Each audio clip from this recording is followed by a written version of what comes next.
innovation lover. Welcome to another innovation wrap when we learn about innovation frameworks, methods, cases, and real life experiences.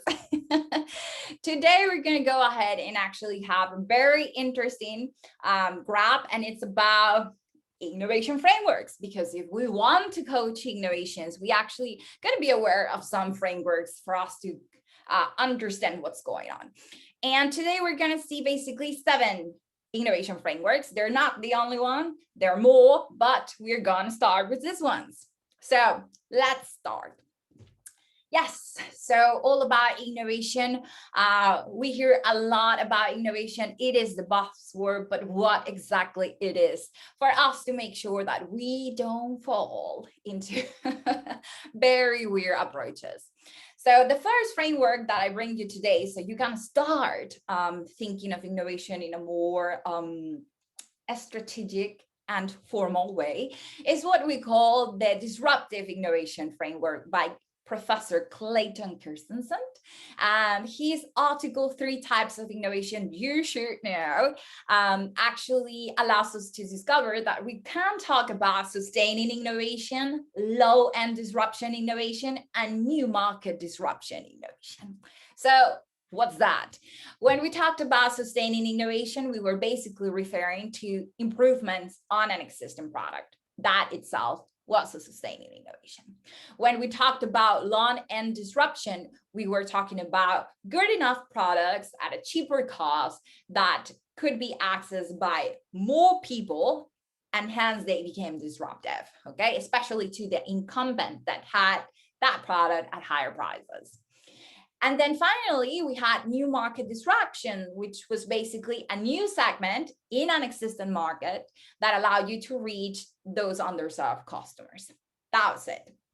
Now, fast forward today, if you had a chance to visit the Innovators DNA website, you would see that currently, Professor Clayton Christensen is part of what we call an innovator accelerator. And nowadays, he's talking about growth innovations, sustaining innovation, and efficiency innovations. These are kind of like the 3 categories being used. When we talk about growth innovations, it's about those that transform into something that it's convenient, simple, and affordable. Hence, a more larger population can access them, and this disrupt the incumbent. So it's the low end in disruption innovation that we talked about before.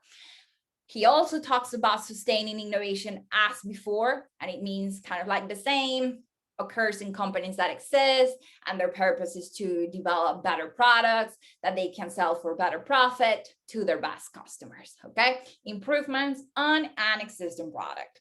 And then we have efficiency innovations, which for me are super fascinating. And they talk about basically creating new business models, okay? Not just new products or services per se. So this is actually quite cool.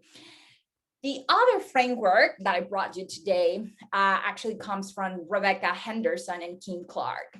And it allows us to discover that besides incremental innovations and radical innovations, we have something called architectural innovations and modular innovations.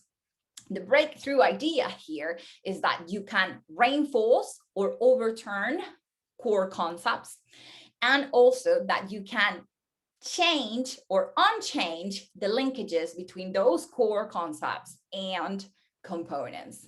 By actually thinking this way, you can identify 4 types of innovation, right? And those are, as I mentioned, incremental innovation, modular innovation, radical innovation, and then architectural innovation. When we talk about architectural innovation, which is the breakthrough idea, is that you will reinforce the core concept of your product, of your service, of your solution, of your business model, but then you'll change the linkages between those core concepts and components. The other key idea, it's about modular innovation. Super important, right? In this case, you will overturn the core concept of the product, the process, the solution, the business model, but you will leave unchanged those linkages between the core concept and components. Hence, it is very important breakthrough ideas. Another framework that allows you to think about innovation comes from the Innovation Portfolio by Dancy, Nagdi, and Gail Toff. And it's usually, you can find the results at managing your innovation portfolio. In this one, we talk about core innovation, adjacent innovation, and transformational innovation, 3 types of innovation. Core innovation keeps on being, in this case, what we kind of call incremental innovation. You optimize existing products for your existing customers, the same as we kind of discussed before, incremental or sustaining innovation. Adjacent innovation, in this case, is about expanding from the existing business into new business for the company. And then transformational innovation is about developing breakthrough, inventing new things for your market that don't exist yet. That brings us to another framework that is used a lot within the industry, and it's the 10 types of innovation by Gottman. Okay, so basically here we will have towards the left side of the framework innovations that have high impact internally, while towards the right side, the experience side, we will have innovations that have higher experience, highest impact on the customer. Okay, so basically from a metaphorical point of view, you have innovations that affect the backstage, and then you have innovations that affect the on stage, right? This framework also allows us to see that innovation is not only about doing something with your product, but actually that innovation comes in making like changes in different elements of the business. Hence, you can impact the configuration, the offering, or the experience through innovation. Now, just coming to the last 2 frameworks, we have the open innovation by Henry Chesbrook. And here, maybe the breakthrough idea is that you can innovate by integrating external organizations and external ideas, so you can generate better products and services and solutions for your market, rather than just using your internal research and development. Okay. And then the final framework that I brought you today is the breakthrough and robust innovation by Vijay Govindarajan.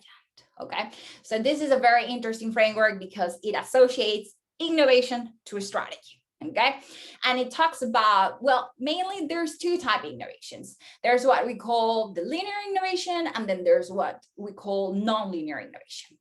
Linear innovation, it's all about developing more efficiently your present, confronting the present industry competition by increasing the performance and optimizing your products, services, business model. Okay. Now, there is non-linear innovation, which is actually about bringing in disruption and radical change that allows you to forget how you do things and actually create new ways of doing it. This means that you have 3 types of innovation. Ones that optimize current performance, and that's box 1. A second one, which is box 2, which allows you actually to forget about the attitude, the practices, the ideas, and leave out some of the projects that you're working on today, so you can move to a better level or status. Okay, so that's box 2. Those are innovations that allow you to selectively forget your past, to abandon some projects, and that itself is an innovation. And then you have box 3, which are projects that are all about creating the future. The focus is to kind of like generate breakthrough ideas and convert them into new products and services. The final key idea that Vijay Govindarajan brings, it's also reverse innovation, which says it's a non-linear innovation. And basically what it says is that innovation can come from low and low middle income countries to corporates in high developed countries, meaning like you can see in low and low income countries actually innovative products that are convenient and cheap, and then they come into high income countries and they become very disruptive. Okay, so those are the kind of frameworks that I brought you today. If you want to learn more about not only these frameworks, but more innovation frameworks, please do join us at the Agile Week when we talk all about innovation and agility for business growth. I hope to see you there, and I hope you enjoyed today's innovation wrap.